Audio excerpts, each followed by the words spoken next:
I'd like to welcome you all to Book Talk, a conversation on book publishing with Kate Wahl, Narges Bajoghli, and Sharon Sakley. Our panelists will be focusing on how to develop your book project, but also discussing their experiences of writing, research, and editorial work more broadly. Please feel free to post questions through the Q&A feature at the bottom of the screen in Zoom, and we'll work to bring them into the discussion. The session is being recorded, and it'll be posted to the Stanford University Press YouTube channel so that you can watch and share it after the fact, which I invite you all to do. So with that, I'd like to introduce the three panelists. Kate Wahl is editor-in-chief and publishing director at Stanford University Press, where she is the acquisitions editor for Middle East Studies. She started the Press's Middle East Studies program in 2004, and since then she has published more than 170 books in the field. She works with series editors Joel Bainan and Laleh Khalili on the book series Stanford Studies in Middle Eastern and Islamic Societies and Cultures. In collaboration with UC Berkeley's Center for Middle East Studies, Stanford University Press has recently launched a new series, Worlding the Middle East, with series editors Emily Gottreich and Daniel Zugby, featuring books on how the region is engaged by and engages with the wider world. Narges Bajoghli is assistant professor at the Johns Hopkins University School of Advanced International Studies and the author of the 2019 Stanford University Press book, Iran Reframed, Anxieties of Power in the Islamic Republic, which won the Margaret Mead Award. She has been a contributing editor to the journal Cultural Anthropology, and you may have seen her analysis in the New York Times, Al Monitor, The Guardian, or in her appearances on Democracy Now! She is currently editing a multidisciplinary project called Iran Under Sanctions at Johns Hopkins. Sharon Sakley is Associate Professor of History at the University of California, Santa Barbara. She's the author of Men of Capital, Scarcity and Economy in Mandate Palestine, Stanford University Press, 2016. She's currently following the trajectory of her great-grandfather in her forthcoming book titled From Baltimore to Beirut on the Question of Palestine. His trajectory from 19th century mobility across Baltimore and Sudan to 20th century immobility in Lebanon places the question of Palestine in a global history of race, capital, slavery, and dispossession. She is co-editor of Journal of Palestine Studies, senior editor of the Arab Studies Journal, and co-editor of Jedelijah. So I'd like to start us off by hearing about each of your experiences and approaches and how you think about writing and editing. Kate, can you start us off, please? Sure. Thank you, Caroline. And for anyone who might be joining us or didn't hear, joining us after this recording started, I want to make sure you all know that Caroline is our fantastic assistant editor at Stanford University Press and works quite closely with me on the Middle East Studies list. And so with that, I want to say also thank you to Narges and Sherene for agreeing to talk books with me today, and to all of you out there for joining us. No doubt many of you have come with questions about how to get published, and please do share your questions at any point. We will certainly work them into the conversation as we can.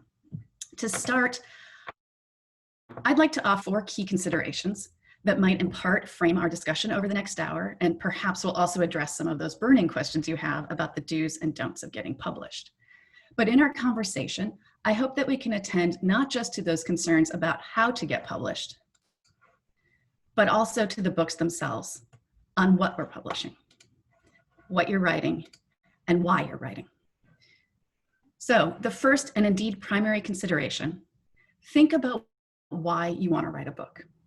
I find too often people start writing before even asking themselves, why am I writing this book? And even if your initial answer is, because I have to, whether for tenure, for promotion, or because it's just what academics do, there are some follow-up questions that you should ask yourself. Why do you want to write this book? Why is this idea best developed in book form? And why will someone want to or even need to read this book? How you answer these questions will inform your writing process, the structure of the book, the framing of the book, the readership and market. These questions about why you're writing should guide every step of the process. And in turn, they'll also highlight a second consideration. That is, how you develop and position your work is always a question of trade-offs. There is no single book that will appeal to every reader. And writing for one readership might necessarily foreclose the opportunity of appealing to another. Consider the various types of books and their intended readers, from a specialist monograph, to a course book, to a general interest trade book. And by no means am I intending to imply in this wording that there's a progression or hierarchy of books, or that more readers or more sales makes a book inherently better, or that higher sales numbers are even the objective of scholarly writing and publishing in the first place. But there are certain things an author can achieve with a specialist monograph that cannot be captured in a trade book, and vice versa. In articulating what is most important to you in writing your book, you can refine the arc and structure of the book, modulate the tone and style of the writing, and know how to frame the contents and argument for your specific readership. A third point of consideration, the importance of a good book proposal. One of the most frequent questions I get in sessions like this is about when is the right time to write a book proposal. And my reply is invariably, write your book proposal early and write it often. Preliminary drafts of a book proposal likely won't be shared with others, but as you refine your book proposal over time, this will also help you write the manuscript. A proposal is different than writing the introduction to a book or a summary abstract. A well-crafted proposal considers how the argument and the readership work in tandem. It's a useful exercise to get yourself thinking as an author rather than as a scholar, thinking not simply in terms of the research alone, but in terms of the book and its craft. A proposal asks you to offer a general framework or hook for the book, to develop discussion of each chapter and show how the argument builds over the course of the book, to discuss the importance of the book to the readership and how the proposed book compares to others already published, and to present your qualifications and platform as the author. And some specific advice, the language and writing style of the proposal should reflect the language and writing style of the book. The proposal should be appropriate to the intended readership and market of your book. Keep in mind, everything you submit to an editor is a writing sample, and the proposal offers you a key opportunity to practice and inhabit the voice and vocabulary you'll develop across your entire book. And finally, a fourth consideration, talk to editors. This is our profession, and we're generally an engaged and committed bunch. I'm so sorry that we don't have the opportunity to meet in person this year in the hallways and exhibit area at Mesa, and take advantage of those spaces whenever they return. Of course, all editors will help you understand the practical ins and outs of the publishing process. But we each develop our lists and position our books differently. And you should investigate where your work might best fit and find a good and ideally lasting relationship with an editor. Publishing is a collaborative process. You're the expert on the material, you're the author, but a good editor can make an impact on how clearly and persuasively you make your argument. Find an editor who shares your ambitions and interests in the work. Looking at editorial work even more holistically, for me, publishing is ultimately a way to converse. The process of publishing takes a piece of writing and imagines the conversation with a reader on the other side of the page. It takes an idea and creates the space for engaging with it. A publisher's catalog connects disparate works and voices to build a collection and coherence that can then in turn inspire others to their own thinking and writing and their own publishing. And that, I'd suggest, is ultimately why you're writing the book in the first place, to make an impact and to be read. And so with that, let's talk books. Thanks, Kate. Sherene, do you want to share a little bit about your experiences with writing research and your extensive editorial work and what that means to you? Sure. I'll just say briefly that for me, my editorial work with Arab Studies Journal began when I started graduate school. And so I was from the very beginning of my career as a graduate student thinking both as an editor and as a writer.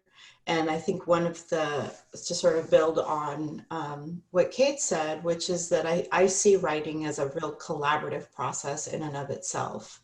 I think when you look at a page, a lot of work appears invisible, right? You can't see all of the people who have had input on that page. And I think the more collaborative that we are in our writing, the stronger it is. And so one of the things that really sort of troubles me in academia is the performance of the what I call routine, right? As if ideas are somehow private property. But actually, all of us make writing possible, and writing in a way is not an end process of thought, but just the beginning of that process. And working with Stanford has really enriched those lessons for me, because as Kate said, it's really important to work with an editor who cares about your project, who is interested in what you're trying to do and wants to support you and think with you about how best to do that. Narges, did you have any thoughts on this that you want to share? Sure. One of the things that for me, I found important in this process was, and I kind of learned through trial and error, is that when you finish the research and you enter the book writing phase, it's a different phase, and you should treat it as such. So now you have the research, you have the data, you have the arguments that you want to make. And then when you sit down to write, it's about thinking, how do I want to get this material across, and who is my audience? And as Kate was saying in her opening remarks, depending on who you're writing for and what kind of narrative you want to craft, you have to start paying attention to the actual crafting of the narrative. And I think that for me as a first-time author, that relationship was really important with Kate and with the editorial staff at Stanford to help me figure that out. But I think for those of you who might be sort of thinking about writing your books now or in that process, it's just as important to think about not only what does my research say, but how do I now want to communicate what my research says to my intended audience? And your intended audience for each project may change, or for each piece of writing may and can and may, depending on what it is you're writing about, will change. And so each project takes a different form of crafting what that narrative is going to look like. And that for me took a little while to learn, because I hadn't been trained in that. And I think that is something that once you make that mental shift, that this is no longer writing a research paper per se, but now I'm trying to craft a much broader narrative. It helps to then think about both the relationship you're trying to establish with the editor that you're working with, as well as how you're thinking about what it is that you want to write. Thank you. I think that touches on something that a lot of people ask questions about. There were a lot of folks who were talking about questions of how to turn their dissertation into a book, and what a good book from an early career scholar looks like. Do any of you have perspectives on early career scholars' projects, whether the projects you've worked on and developed yourself in your own research, or the first books that you've seen and worked with? Maybe I'll start here. And I was scrolling back to some of the prepared remarks. I actually took out one of the, sometimes when I have these conversations with people, one of the considerations is about dissertations. And so perhaps some of you have already heard me say, dissertations are not books. And in fact, even when I'm on a panel that says turning dissertations into books, I try to avoid that conversation in whole. Because I think that they're written for very different purposes. And I know there are a lot of pressures on people about how quickly or not you may need to get your first book published, that are separate from the publishing process or the process of thinking through how to craft a narrative. But leaving that to the side, I think it's important to consider the differences between what was dissertation writing, which is part of the process, the mastery of a field, the process of the research, and writing for a committee, and then a book where that mastery needs to already be assumed. And if there's anything that I usually say in the transformation for me from dissertation to book is not a transformation of writing, of removing literature reviews, of revising an introduction or reframing a work more broadly. It's actually a transformation in becoming an author.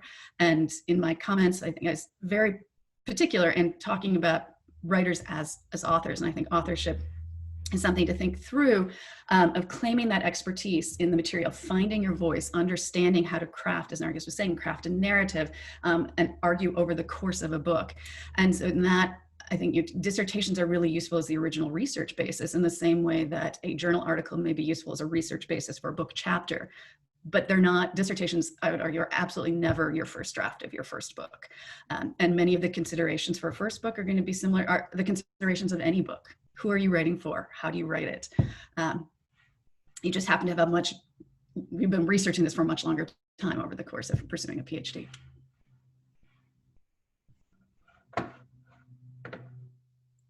Narges, do you have any thoughts on writing a first book? I think, Narges, you've already shared a little bit, but if either of you want to respond.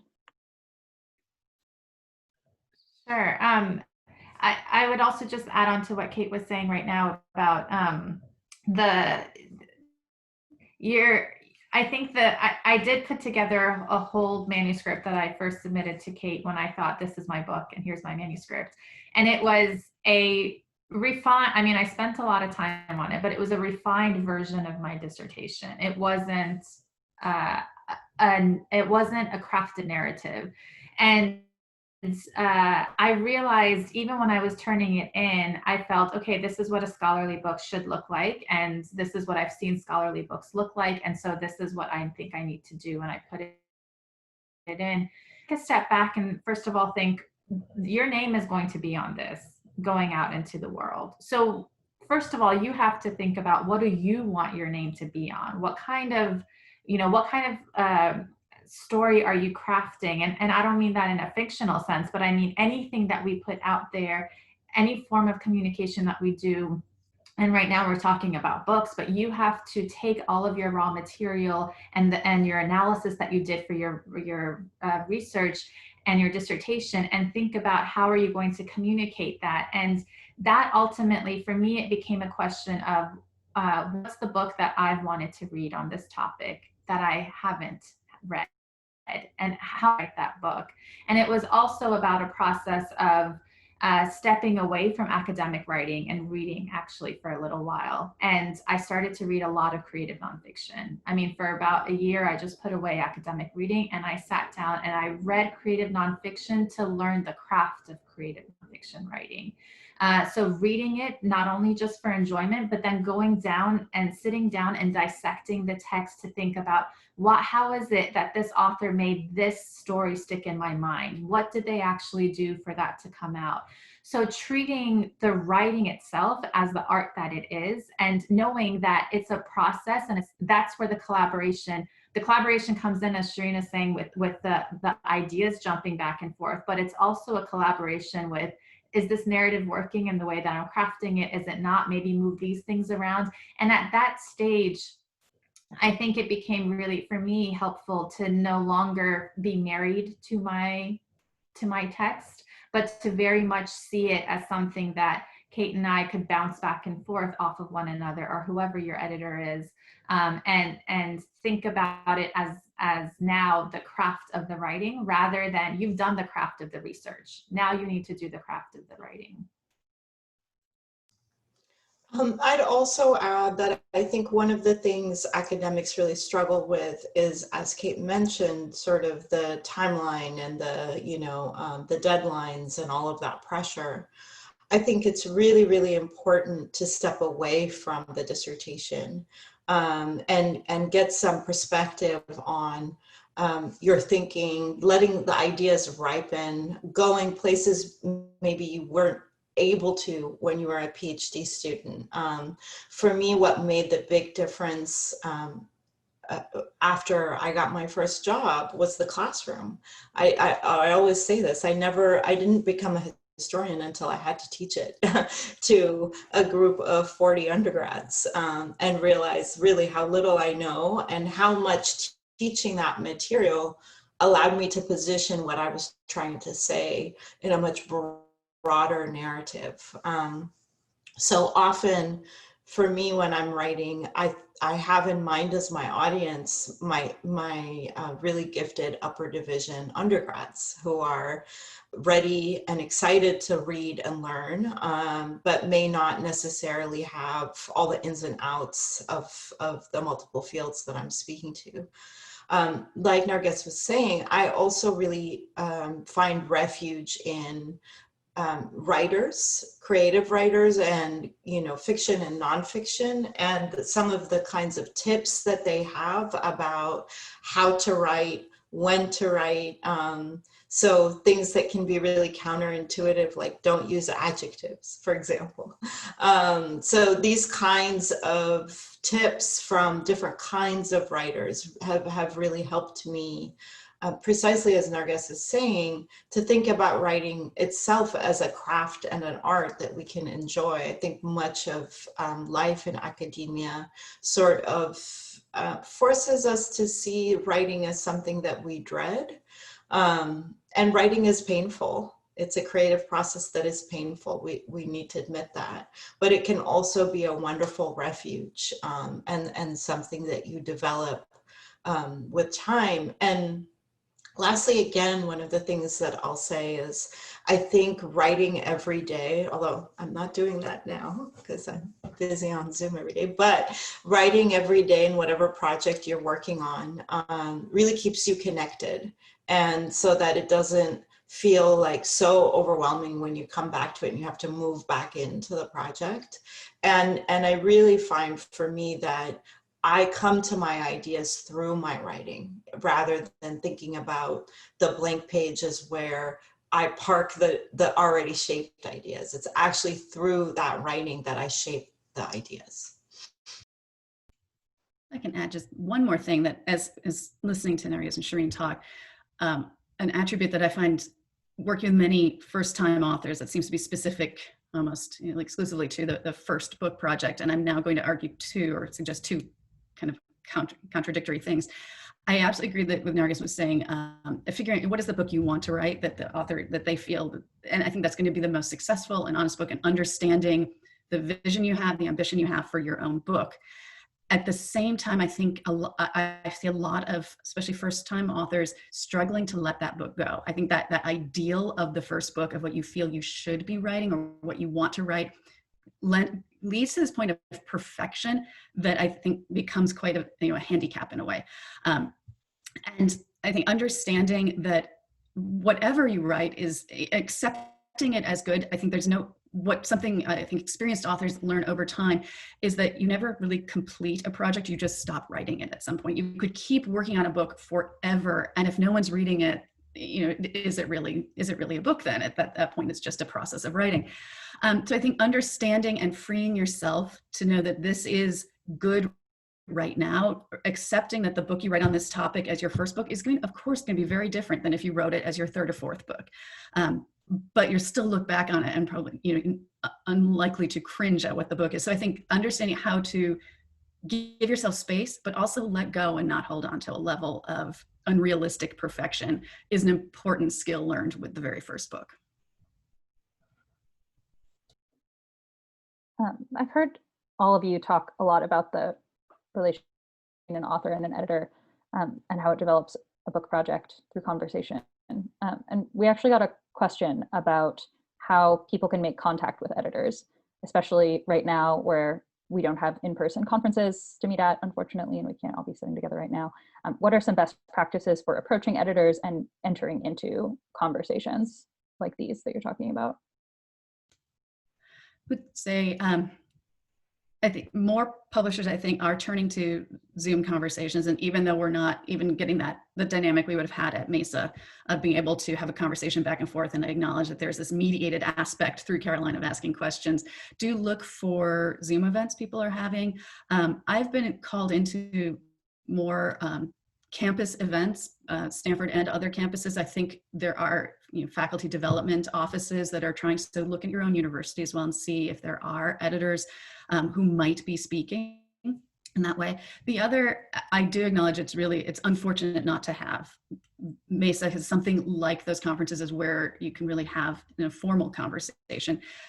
But once you have a book proposal, submit that. Every publisher's website should have some general guidelines on what's in a book proposal.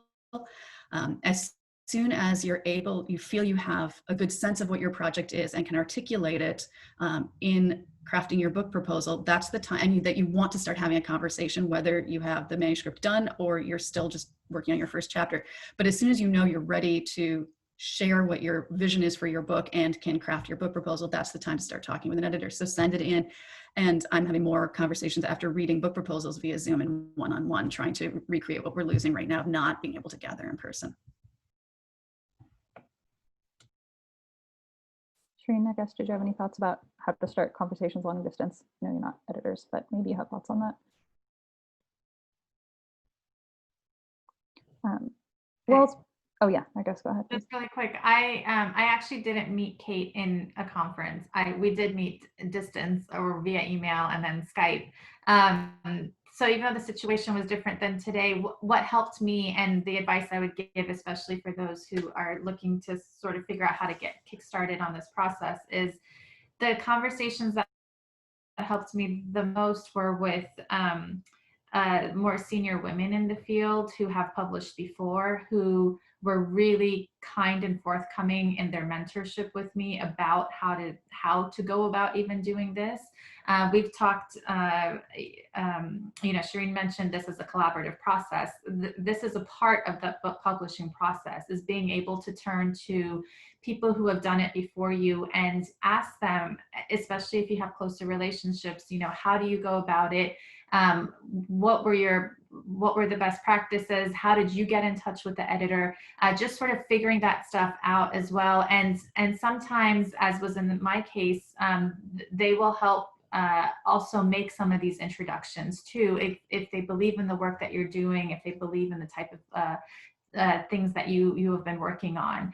So I will say also definitely do lean on people that you have around you, and understand that as a part of this collaborative process of having ideas, because if they care about you and they care about the type of work that you do, they also most likely care about helping you bring it into the world. And this is not a solo project. You don't forge into this world alone. So you need people around you to be supporting you. And I found that senior scholars in my field and around, who have been women especially, have been the most incredible custodians of helping me get to these next steps.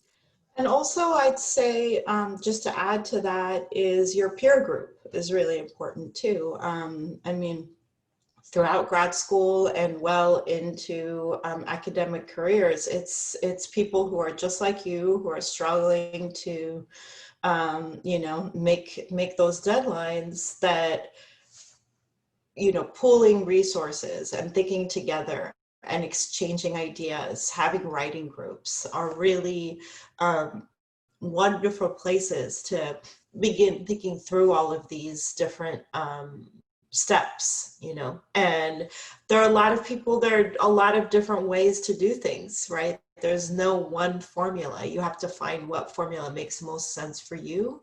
And I think the more people you talk to, the better. It's not just like Narges is saying, it's not a one email type thing. It's a kind of a broader collective process. And the more people that you engage with, the better. And I think also for that engagement to be based on generosity rather than extraction, support rather than competition. I think that's really what makes for a good process and good books. Thank you. I think when we're talking about how mutual aid between academics, senior scholars and junior scholars, and peer groups is so crucial to shaping your first book, some of the questions that we got reflected concerns that people are having about being under-resourced within academia. People spoke about publishing work as contingent scholars without permanent university posts, facing a collapsing job market, and they wanted to know how you approach publishing when thinking about these questions of precarity in academia. How do publishers think? How do writers think? How can we think about these questions of precarity in relation to writing, editing, research, collaboration? You could say I'm certainly aware of these conversations, and they've sadly been growing over time. I think the stresses of especially job searches, but these precarious positions is felt most viscerally at conferences like MESA. It's certainly something that's on our mind throughout the year. It comes up frequently in conversations in-house among our editorial group. It comes up when we're talking with our faculty at our editorial board meetings about where an author might be placed or not. For me, ultimately, in evaluating a book project, I evaluate the book project. It's not a question of what is the pedigree of the author, but is this a good book? Does it fit with what we want to be publishing? I would hope that that is how many publishers approach their evaluations. I'll say for me, specifically, as I read proposals, I read the proposal itself first. I intentionally make sure that the CV is not part on the top. And it is only after considering what the project is itself, do I turn to the CV to consider, again, not what is the pedigree of the author, but what are the experiences of this author? What does this person bring to the project? What opportunities or avenues already into the readership that they want to target do they have to help, thinking more of in a marketing sense, to, collaborative marketing sense down the line?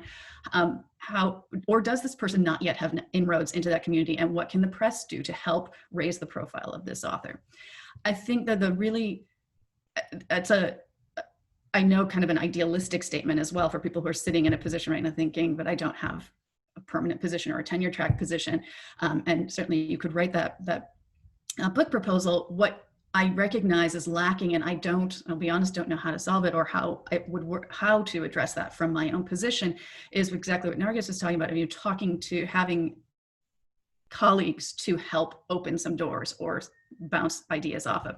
Certainly, as Sherene was saying, rely on your peers and talk to people and draw those connections. But I know when you don't have the time and space to even write the proposal or start to present some preliminary work to your colleagues, that becomes yet another barrier to getting the good proposal in the hand of an editor. And I struggle with, how can we help with that? And I be frank in saying, I don't know, but it's certainly, wouldn't, in terms of, if you can get a good proposal, not having a tenure track position is not going to preclude your proposal from being considered. I'll say just a couple of things, which is that I think this is a really important question, and one we're going to have to be wrestling with really seriously in the time to come. And as part of that, MESA is starting, we do actually have a precarity committee, and we're having a meeting on Monday to begin talking about support networks and mutual aid, as you put it. And I do think that for those of us who are published, we need to begin thinking in new and innovative ways on how to support our precarious colleagues. I was really heartened to see the ACLS's policy this year of only taking grant proposals from non-tenured and adjunct faculty. And I think we have to, much of that responsibility is on folks like us, right, to think and innovate new ways of supporting what has now become the majority of academics, right, precarious labor. And I do think, depending on what happens in November and the months after, higher education is a site that we have to work together to protect. On a practical note, what I'll just add to what Sherene and Kate just said is that when I first got in touch with Kate, I was not on a tenure track line. I was in a postdoc, and I had been working we had created a writing group, as Sherene had mentioned, I think is a really great way to go about this, with other postdocs who we were sort of jumping from institution to institution, not really sure, when a more permanent job would come up. And one of the things that we did was create small writing groups of people who shared certain disciplinary backgrounds together, but not the same area of expertise. And we met on a weekly basis, and one person presented each week, and our writing groups were only 3 per writing group. So that meant every 3 weeks you had to turn something in, and you had to turn it in. Like we never missed our writing sessions together, and they were just 1 hour long, and no one was giving feedback on copy editing or anything like that. It was really conceptual, and it was in the spirit of moving each other's projects forward.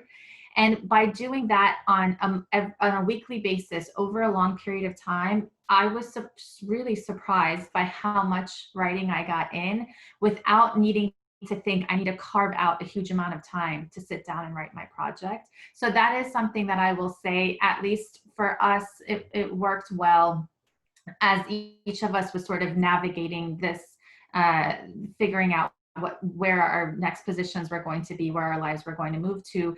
by committing to turning something over to each other on a weekly basis, sitting down, grappling with it for 1 hour. That was it. We closed the books, we moved on to everything else we had to do. And we carved out a little bit of time every day just to be able to have something to turn into each other. And over time, and for me, what that was my book. So over time, within a 9-month period, I had a good manuscript together. So I would just thinking of through the practicalities of something like that.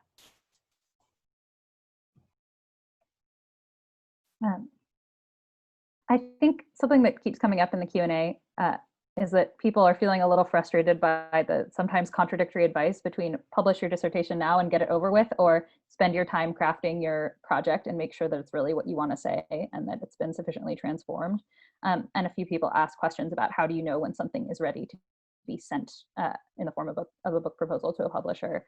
How do you strike a balance between the need to begin the process and the gestation period that needs to happen? Do any of you have thoughts about this from your experience?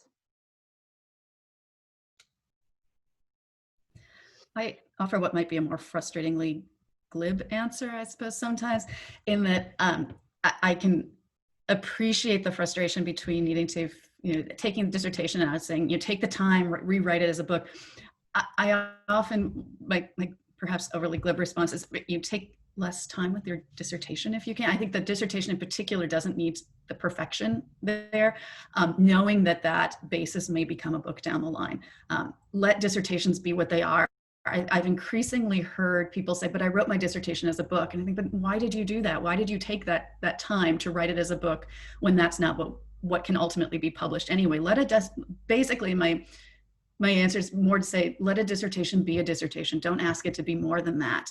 And then give yourself that space to craft it into a book.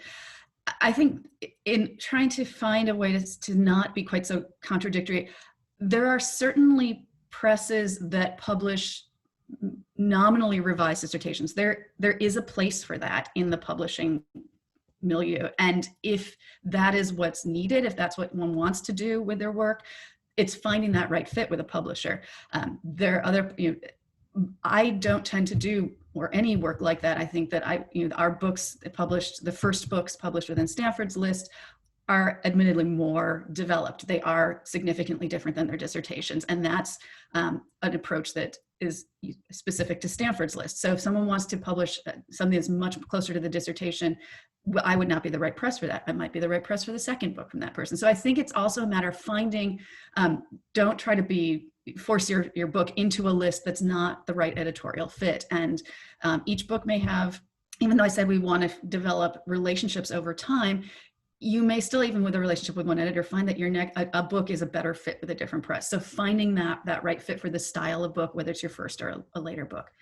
In terms of when is the right time to submit a proposal or start those conversations, it's when you can make a clear articulation about what the ambitions of the book are, when you can show what is the unique intervention of the book, why is it essential, how are you crafting the arc of the narrative over the course of the chapters, and when you can articulate that in a proposal and it's fleshed out, that I think would be the right time.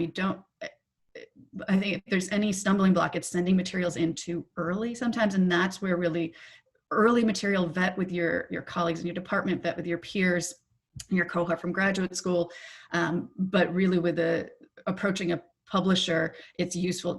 Once you can articulate the project as a book and not as a research project would be the distinction I make.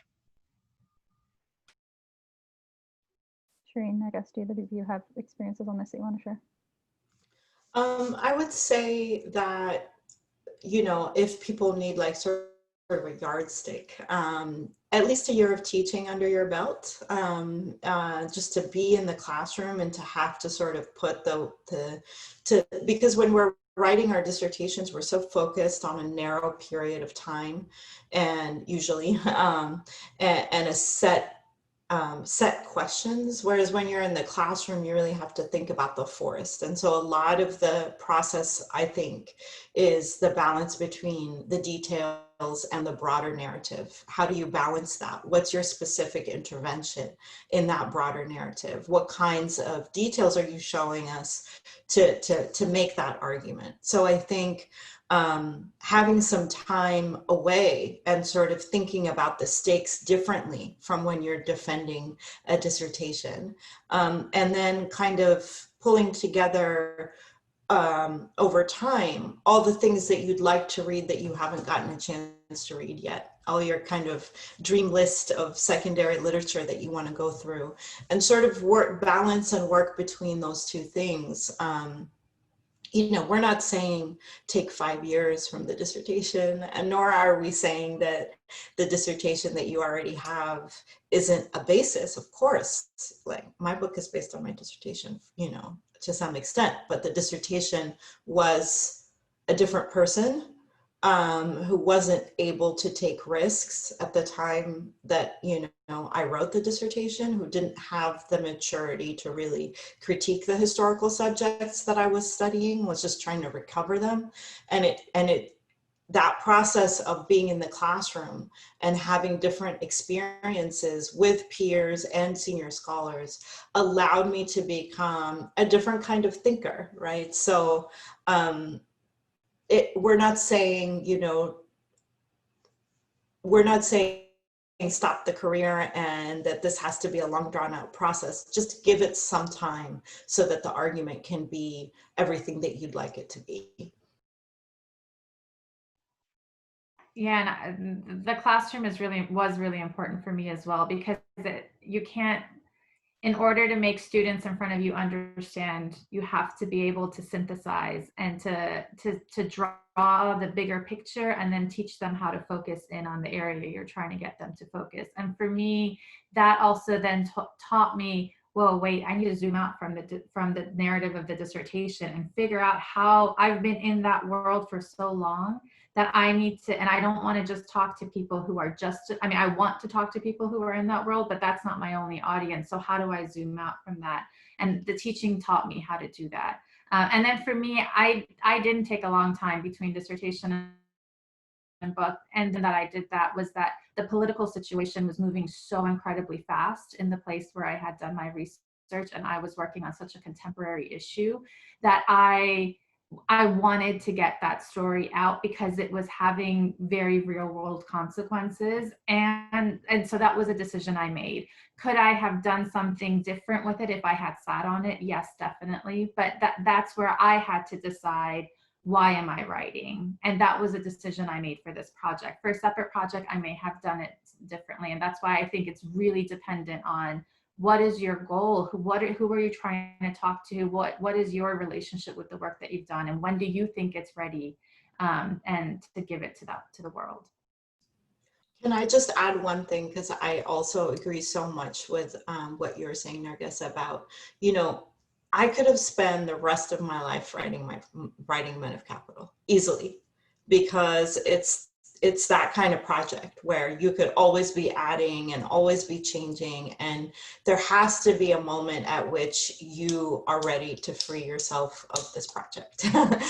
And you are ready for the child to go out into the world and be its own being, and you can go on with the rest of your life. So, you know, I think this is actually another crucial moment for me, when I got to a place where I could say, where people could say, oh, well, you should do X or you should do Y, and what about A, and what about this? And I could just say, those are great questions, not my project, you know? And so, like, part of this is also about humility, which is not something we really, you know, value in academia, like humility, that this is one book. It's not the rest of your career and everything you're ever going to say, you know, and just being able to let go of this project so that it can go on and you can begin thinking about other things. And I also want to really acknowledge that for people who are working on contemporary issues, like Narges is saying, I have another friend who's working on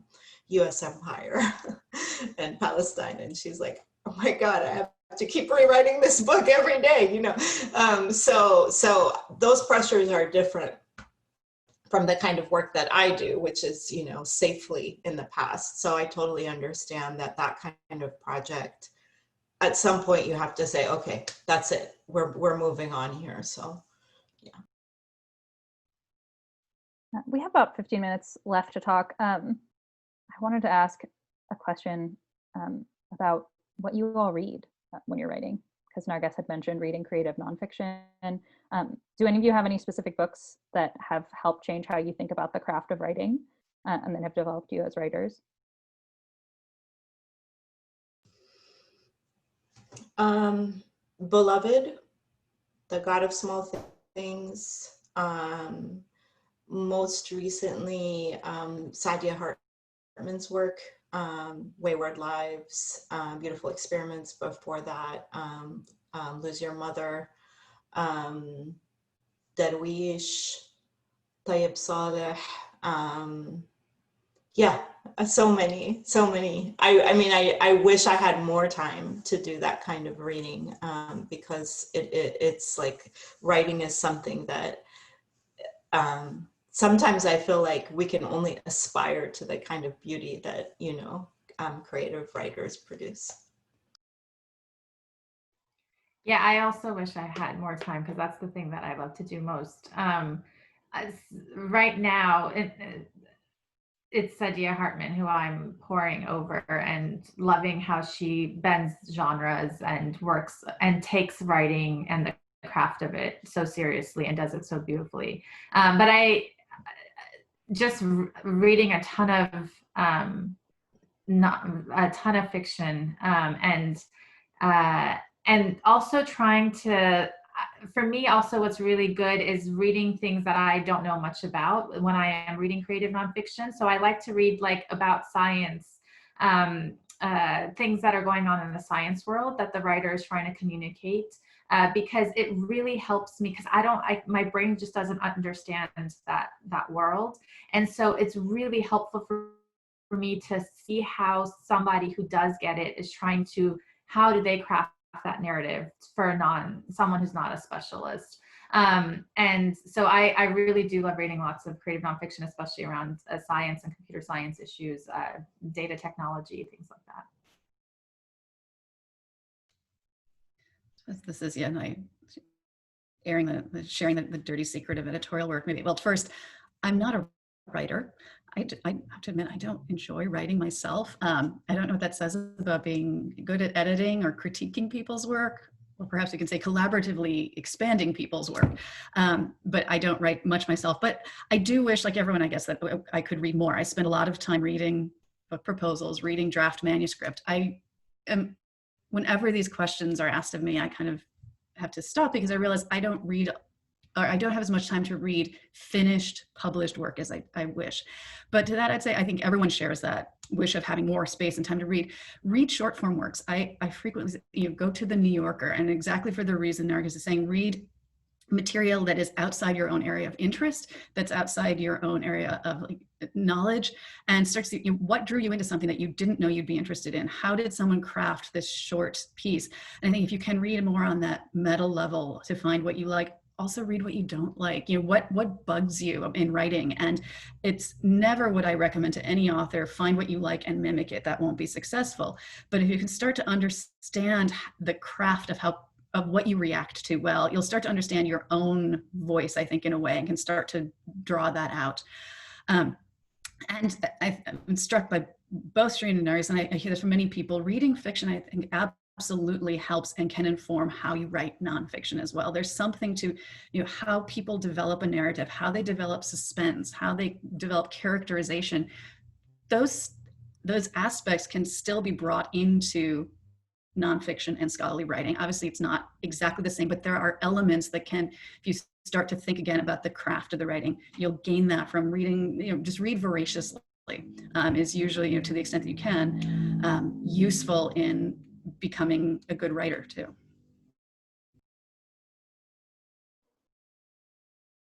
Thank you all for sharing your reading habits. I was wondering if we could spend the last part of this conversation talking a bit about, now that people are thinking about gesting their projects and finding their voice and what they want to say, how should they identify an editor who they would want to work with? How do they identify a press that's working on something that would be a good fit for their project? How do they decide what discipline their project fits into? I got a lot of questions about that kind of thing. So do any of you have thoughts on how to find an editor or a press is a good fit for a project? I'll say look to the press's catalog, look to your own bookshelf, look to friends and colleagues. And I know this will probably end up sounding frustratingly contradictory as well, but where you start to see a cluster of books, that a typical output that to one aspect will indicate an area of interest and direction and editorial style of a press. It also, the contradiction comes in that indicates the areas of interest and directions probably about 3 to 5 years ago. Because of these conversations and these relationships take quite a while. And there's, I'm currently working with people and signing new books that probably will come out in 2023, 2024. So editors are always looking down the line and long term. You want to be looking at what has been published most recently, but that doesn't necessarily indicate what exactly is going to be coming out from the press in time, that we may feel we're overcommitted in a certain area or have priorities or feel that the academy is moving in a different direction. That's where having, I think, conversations, if you know people who've recently published with the press, that's useful to see. Look at how catalogs are crafted by a press to know, how we position, especially in an area studies like this. Are you looking for disciplinary presentation? Are you looking for an area studies presentation of your work? And those kinds of conversations with editors and peers of their experience and how a press has marketed their book are going to be very informative in that sense as well.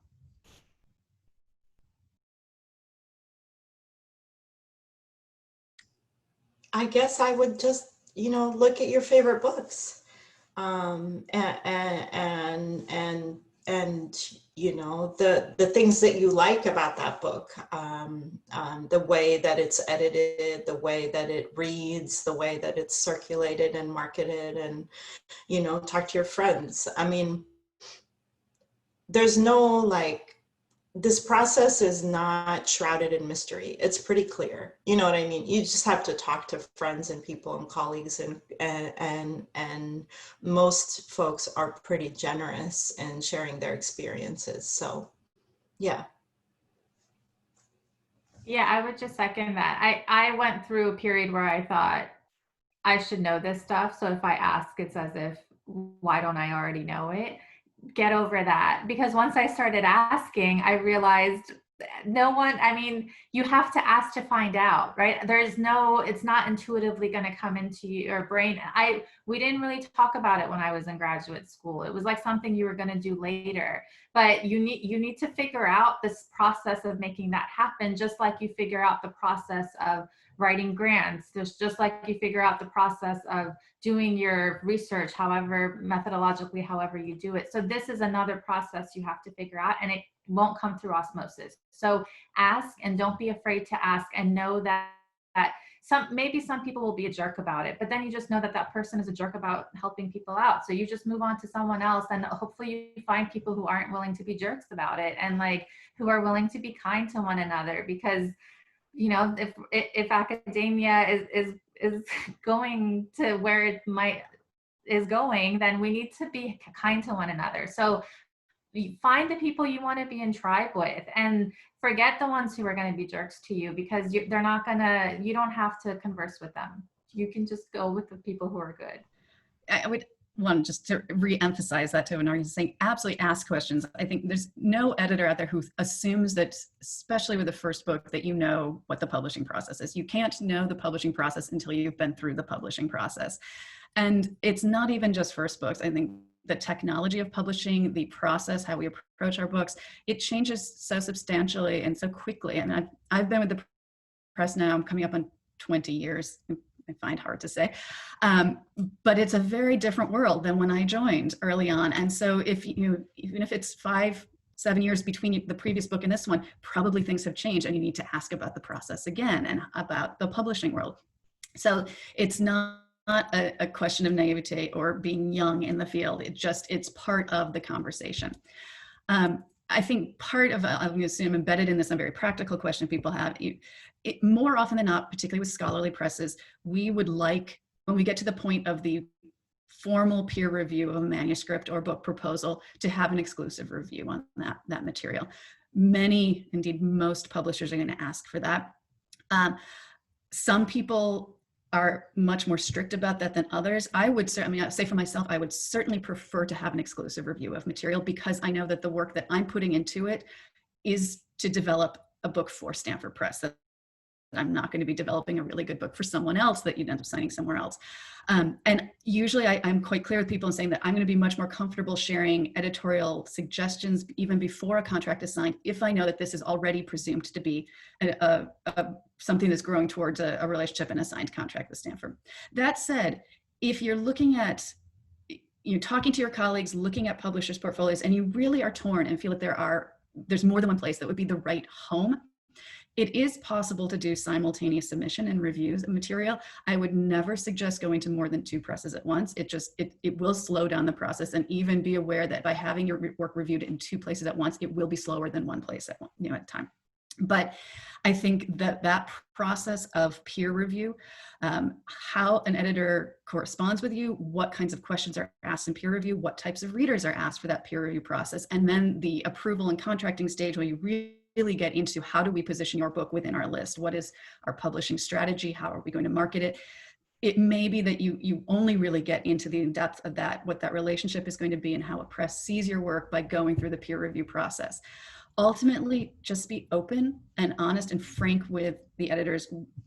Even if we ask for an exclusive review, we understand you're talking to other people, and certainly at the proposal stage, share your proposal widely. And see what kind of responses you get back, see how people engage with your proposal. It's really only with the peer review process that we might start discussing whether or not it's an exclusive review. And if it's not, we just want to continue to have an open dialogue about what the other press that's in the mix is doing as well.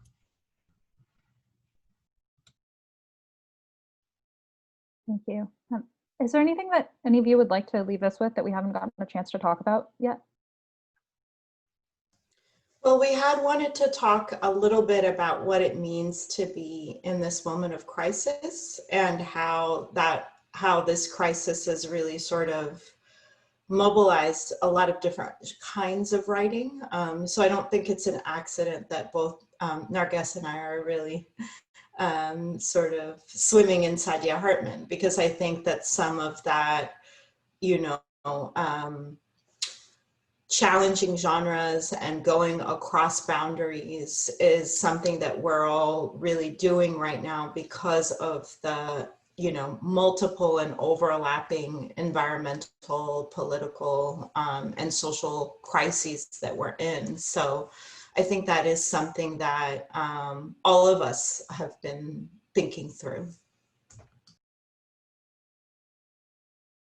Yeah, I think, in this moment that it feels like I had an interview at 9 a.m. Eastern time this morning, and I had stayed up to watch the election or the vice presidential debate last night, and it feels like we're whiplashed a million times a day. And that is a very disorienting feeling, scary feeling, and it feels like you can't write. I don't have much of an attention span to be writing. But what I'm doing a lot of is that I'm free writing a lot, and both as a way to think through what's going on, but also I think going back to what Sherene is saying, and I smiled so big when she said that she was reading Saidiya Hartman, because I have all of her books and I'm just sort of pouring through them, as I said, and it's because I think there's something about, in everything that is so dark and heavy right now, a freedom to think creatively and think beyond boundaries and disciplines to figure out what's going on right now and write about it and think about what we are doing to ourselves and the planet, and what have we done to get to this place? What are we doing now? What are we constructing? I mean, as thinkers, as researchers, as social scientists, this is what we do, and we're living through this moment where everything that so much is shifting simultaneously. So this is a productive moment to think, but it can be, but I find the rigidness sometimes of thinking within my disciplinary boundary to be way too limiting in a moment like this. And so for me, it's both a scary time, but it's also a time where I'm reading everything that I can get my hands on, even if it's snippets at a time, because I have a young child at home, so I don't have a ton of time. But even if it's 15 minutes there, 15 minutes there, and I switch between books, it's helping me think broader. So yeah, just to sort of follow in with Sherene.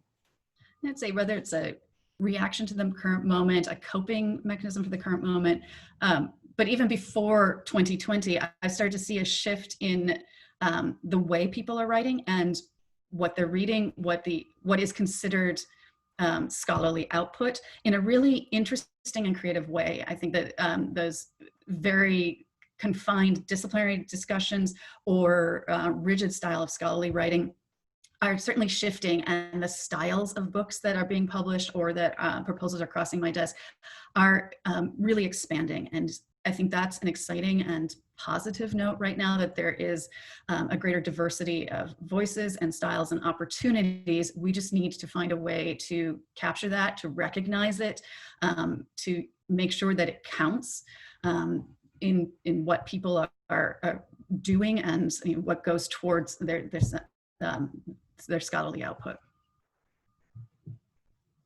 Well, with that note of ending in a time of crisis, it's time for us to wrap up. So thank you, Kate.